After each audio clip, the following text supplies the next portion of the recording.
네, 한반도 사드 체계 도입 문제와 시리아 내전 문제 등을 놓고 미국을 비롯한 서방 국가와 중국, 러시아 사이의 대립이 격화하고 있습니다.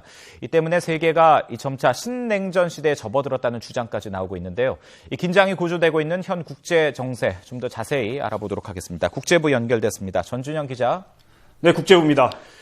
네, 최근 신냉전 체제가 다시 오는 것 아니냐 이런 얘기가 자주 나오고 있는데 그 가운데 하나로 우리 한반도 사드 배치 문제 계속 언급이 되고 있는 것 같습니다. 중국이 최근 여러 가지 격한 표현을 써가면서 사드 배치에 강하게 반대 입장을 나타냈죠.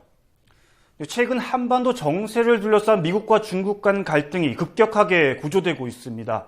대북 제재 수위를 놓고 이견을 드러내면서 시작된 양국의 갈등이 사드 배치 문제로 번지면서 걷잡을 수 없이 험악해지고 있는 겁니다.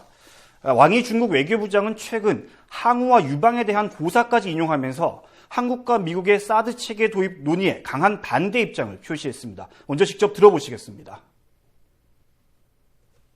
中国有句古话叫做项庄舞剑，意在沛公。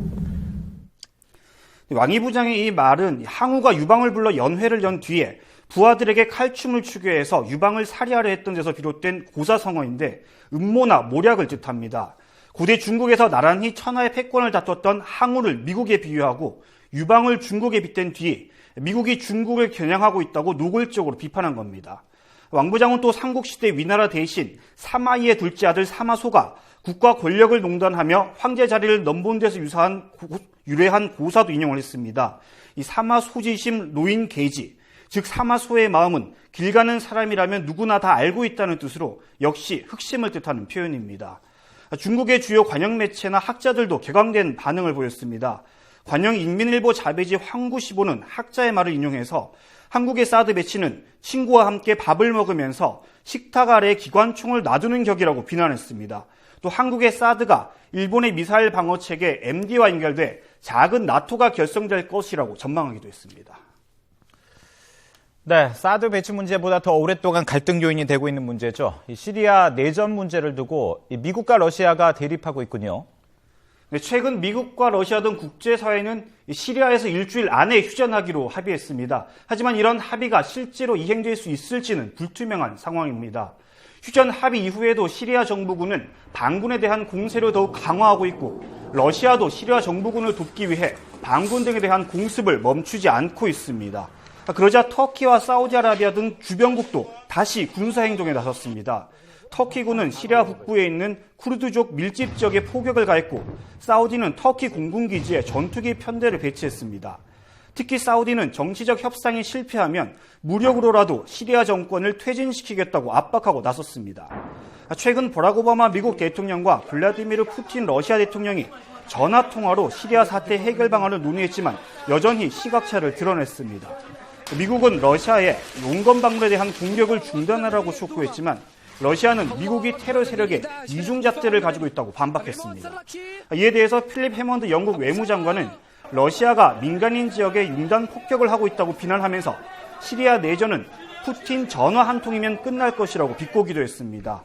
휴전 합의가 제대로 이행되지 않고 있는 가운데 러시아와 서방 간 비난전이 더욱 가열되면서 시리아 상황은 복잡한 형국으로 빠져들고 있습니다. 각국의 반응을 한번 들어보시겠습니다. Unless Russia over the next days is going to stop or at least significantly scale back that bombing, the moderate armed opposition will not join in this process. Никаких доказательств по поводу бомбардировок гражданского населения нам никто так и не предоставил. Хотя нам все время об этом говорят, что какие-то цели не те и так далее. Но не обмениваются информацией. Вот я только что говорил об этом с трибуны. 네, 그런가 하면 유럽에서는 또 이 나토가 군사 행동을 확대하면서 이 서방과 러시아 간의 긴장이 고조되고 있는 상황이군요. 네, 서방의 집단 안보 동맹체죠. 이 북대서양 조약기구 나토가 최근 동유럽으로 군사 행동을 확대하면서 러시아와 긴장이 커지고 있습니다. 사실 나토와 러시아는 이미 우크라이나 내전 사태와 러시아의 크림반도 강제 병합으로 대결 국면을 이어오고 있었습니다. 특히 최근에 러시아가 동유럽 인근에서 군사력을 강화하고 발트해 지역에서 대규모 군사훈련을 벌이자 동유럽 국가들이 나토의 안전보장을 요구하고 나섰습니다. 나토가 여기에 호응해 병력 배치를 포함한 동유럽 전력 증강 방안을 전격적으로 승인한 겁니다. 이에 따라 에스토니아와 리투아니아, 라트비아 등 발트 3국과 폴란드, 루마니아, 불가리아 등 동유럽 3개국에 나토군 6,000명을 주둔시키고 발트해 최신의 군함들도 배치하기로 했습니다. 나토는 또 이슬람 급진 무장 세력 IS를 격퇴하기 위해 동맹군 참여도 검토하고 있습니다. 나토가 이렇게 동유럽과 시리아에서 군사력을 확대하려는 움직임을 보이자 러시아는 거세게 반발하고 있습니다. 드미트리 메드베데프 러시아 총리는 러시아와 서방 사이의 갈등으로 세계가 신냉전 시대에 접어들었다고 직접 경고하기도 했습니다. 하지만 한미일대 북중러 구도로 만들어지는 이런 신냉전 체제는 우리나라나 동아시아의 평화 안정에 도움이 되기보다는 분쟁과 갈등을 불러일으킬 것이라는 전망이 많아 불안감은 더욱 커지고 있습니다. 지금까지 국제부에서 YTN 전준영입니다.